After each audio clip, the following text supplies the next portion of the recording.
नमस्कार छात्रों, online classes में आपका स्वागत है। पूर्व में हम लोग 4 पाठों के बारे में अध्ययन कर चुके थे।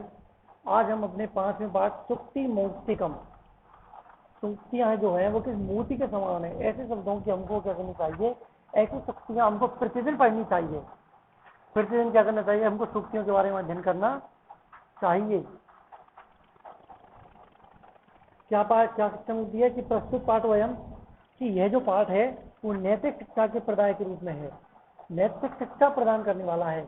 इस पाठ्यक्रम में विविध ग्रंथों से लिए गए अनेक शिक्षक बोध पद श्लोक जो हैं लिए गए हैं, उनको ग्रहण किया गया है। अनेक जो शिक्षा संग्रह के जो पद हैं जिनसे शिक्षा मिलती है, यहाँ सदाचार की महिमा, प्रिय वाणी की आवश्यकता, परोपकारी स्वभाव, गुणों को अर्जन करने की प्रेरणा, मित्रता का स्वरूप, श्रेष्ठ संगति, प्रशंसा, सत्संगति का प्रभाव इत्यादि विषयों के बारे में क्या किया गया है, वर्णन किया गया है।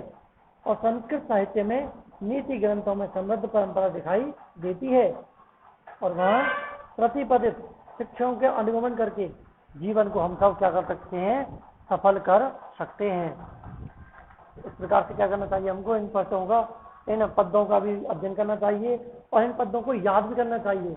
क्यों? क्योंकि आपके उसमें खबर मतलब पेपर में आ जाता है कि कोई 2 श्लोक लिखो, 3-4 नंबर के आ जाते हैं, तो उनको भी याद करना हमको चाहिए। तो अब हम पाठ को शुरू करते हैं। व्रतम यत्नेन संरक्षेद वित्तम एति च याति च अक्षीणो वित्तते क्षीणो व्रतो हस्तो हतो हत। कहाँ से लिया गया है? मनुस्मृति से लिया गया है। तो और देखते हैं कि व्रतम यत्नेन संरक्षेद वित्तमेति च याति च अक्षीणो वित्तते क्षीणो व्रतस्तु हतो हत। कि व्रतम माने चरित्र की, यत्नेन माने प्रयत्न पूर्वक, चरित्र की प्रयत्न पूर्वक, संरक्षित माने रक्षा करनी चाहिए, चरित्र की प्रयत्न पूर्वक रक्षा करनी चाहिए। वित्तम माने धन, एति माने आता है, क्या याति और चला जाता है। चरित्र की प्रयत्न पूर्वक रक्षा करनी चाहिए। वित्त माने धन तो, एति माने आता है और याति है और चला जाता है, धन आता है और चला जाता है। अक्षीणो वित्तते क्षीणो, वित्तते क्षीणो माने धन से क्षीण, क्षीण नहीं माना जाता। धन से क्षीण जो व्यक्ति है वो क्षीण नहीं माना जाता, कमजोर नहीं माना जाता। लेकिन व्रतस्तु हतो हते, लेकिन चरित्र से हीन व्यक्ति क्या हुआ है, मरे हुए के समान माना जाता है। दोबारा सुन लो, चरित्र की प्रयत्न पूर्वक रक्षा करनी चाहिए। धन तो आता है और चला जाता है, लेकिन धन से क्षीण को क्षीण नहीं माना जाता, कमजोर नहीं माना जाता। व्रतस्तु हतो हते, लेकिन चरित्र से हीन व्यक्ति को क्या माना जाता है, मरे हुए के समान समझा जाता है। जिसका चरित्र चला गया उसका सब कुछ चला जाता है। आगे समझ में दूसरा श्लोक देखते हैं। श्रूयताम धर्म सर्वस्वम श्रुत्वाम से अवर्ध्यताम आत्मनम प्रतिकूलानि परेशान में समाचरे। कि श्रूयताम सर्व धर्म सर्वस्वम श्रुत्वा से एव अवर्ध्यताम, यानी श्रूयताम माने कि धर्म का सार सुनो। श्रूयताम धर्म सर्वस्वम, सभी धर्मों का सार सुनो। और श्रुत्वा माने सुनकर, से अवर्ध्यताम धारण करिए। धर्म का, सभी धर्मों का सार सुनो और सुनकर उसे धारण कीजिए।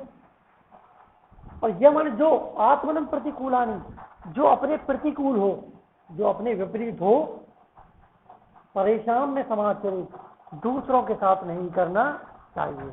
जो अपने प्रतिकूल हो वैसा आचरण दूसरों के साथ नहीं करना चाहिए।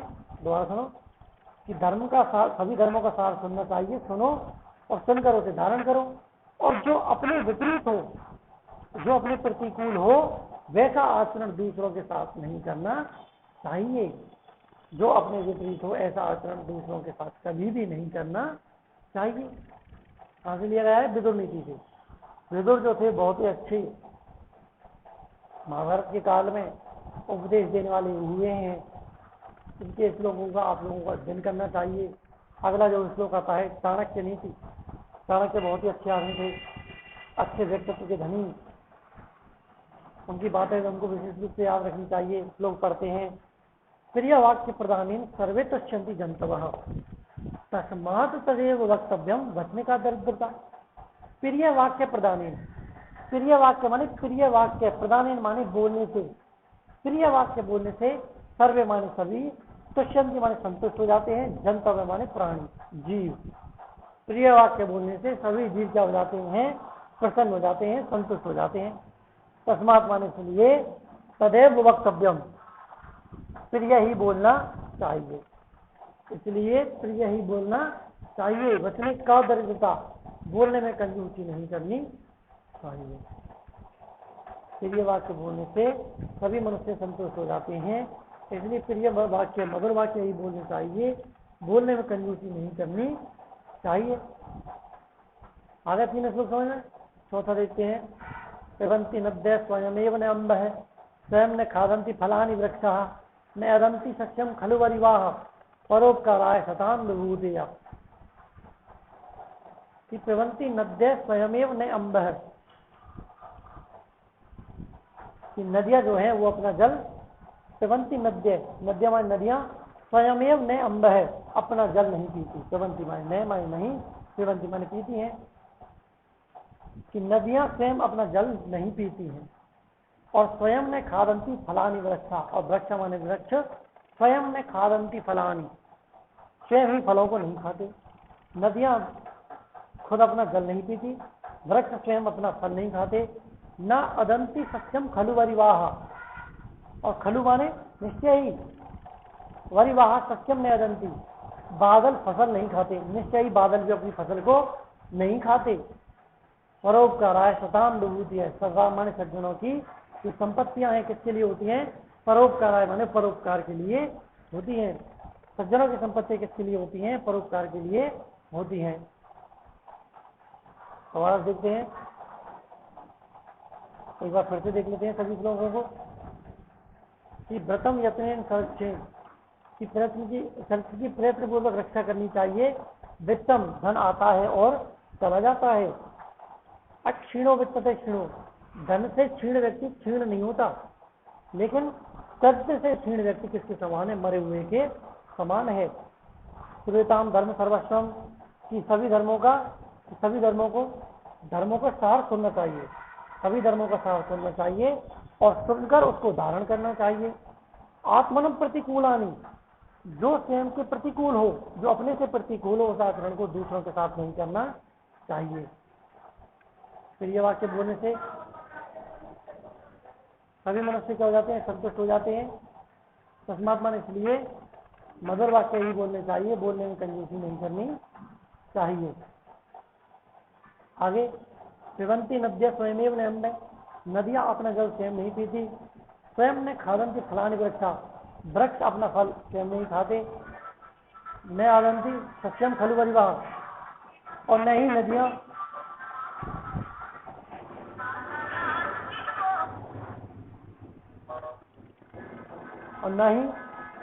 नदियां जो है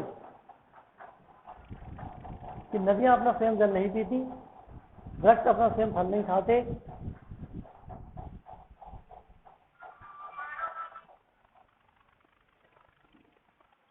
नदियां अपना स्वयं जल नहीं पीती, वृक्ष स्वयं अपना फल नहीं खाते, बादल अपनी फसल नहीं खाते। सज्जनों की संपत्तियां जो है वो दूसरों पर परोपकार करने के लिए होती हैं। गुणेषु एव ही कर्तव्य, प्रयत्न पुरुष ही सदा, गुण युक्तो दरिद्रो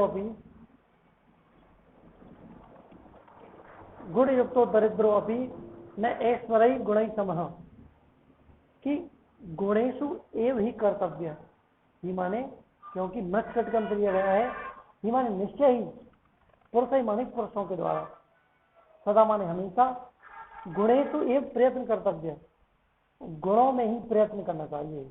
निश्चय ही मनुष्य को सदा गुणों में ही प्रयत्न करना चाहिए, गुणों को ही ग्रहण करना चाहिए। निश्चय ही मनुष्यों को सदा गुणों में ही प्रयत्न करना चाहिए, गुणों को ग्रहण करना चाहिए। गुण युक्तो दरिद्रो अपि न ऐश्वर्य गुण है समः, कि गुण युक्त दरिद्र भी, गुणों से युक्त गरीब भी ऐश्वर्य गुण है समय, गुणों से हीन अमीर व्यक्ति के बराबर नहीं होता। नहीं समझे, दोबारा सुनो। कि निश्चय ही मनुष्य को निश्चयी मनुष्य को सदा गुणों में प्रयत्न करना चाहिए। निश्चयी मनुष्य को हमेशा गुणों में ही प्रयत्न करना चाहिए, गुणों को ग्रहण करना चाहिए। गुण युक्त तो दरिद्रो भी, गुणों से युक्त किंतु क्या है, दरिद्र। गुण युक्त दरिद्र भी गुणों से हीन अमीर व्यक्ति के बराबर होता है। गरीब है लेकिन गुणों से युक्त है, और अमीर है लेकिन गुणों से हीन है, गुण नहीं है, तो क्या है, किसको श्रेष्ठ माना जाएगा, गरीब को, क्योंकि उसके पास क्या है, गुण है। तो वही कह रहा है कि गुण युक्त दरिद्र भी गुणों से हीन अमीर के बराबर होता है, बल्कि उससे श्रेष्ठ होता है। आगे देखते हैं। आरंभ गुर्वी क्षयणी क्रमेण। आरंभ गुर्वी माने दुर्जनों और सज्जनों की जो मित्रता, उसके बारे में अध्ययन कर लिया गया है। नीति षटकम से लिया गया है कि आरंभ गुर्वी क्रमेण क्षयणी, कि दुर्जनों की जो मित्रता है पूर्वाहन की छाया के समान होती है। पुरा लब्धवी, आरंभ में तो बड़ी होती है, और वृद्धिमती के पश्चात बाद में घटने वाली होती है। दुर्जनों की जो मित्रता होती है वो पूर्वाहन की छाया, यानी छाया देखा पूर्वाहन की, दोपहर से पहले की जो छाया होगी कैसी होती है कि पहले तो क्या दिखती है, बड़ी बड़ी दिखती है, और बाद में क्या होती है, जल्दी जल्दी कम होने वाली होती है, कम घटने वाली होती है। वही कह रहा है कि दुर्जनों की मित्रता पूर्वाहन की छाया के समान होती है, आरंभ में बड़ी, बाद में घटने वाली होती है।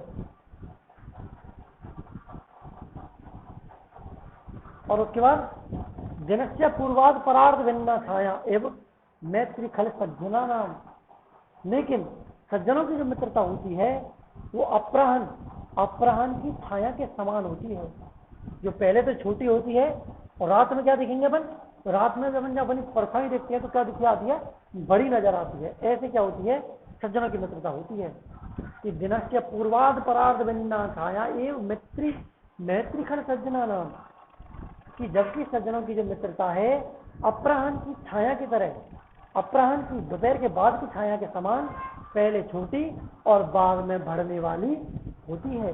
दोबारा समझो कि दुर्जनों की मित्रता पूर्वाहन के छाया के समान आरंभ में बड़ी, लेकिन बाद में घटने वाली होती है, कम होने वाली होती है।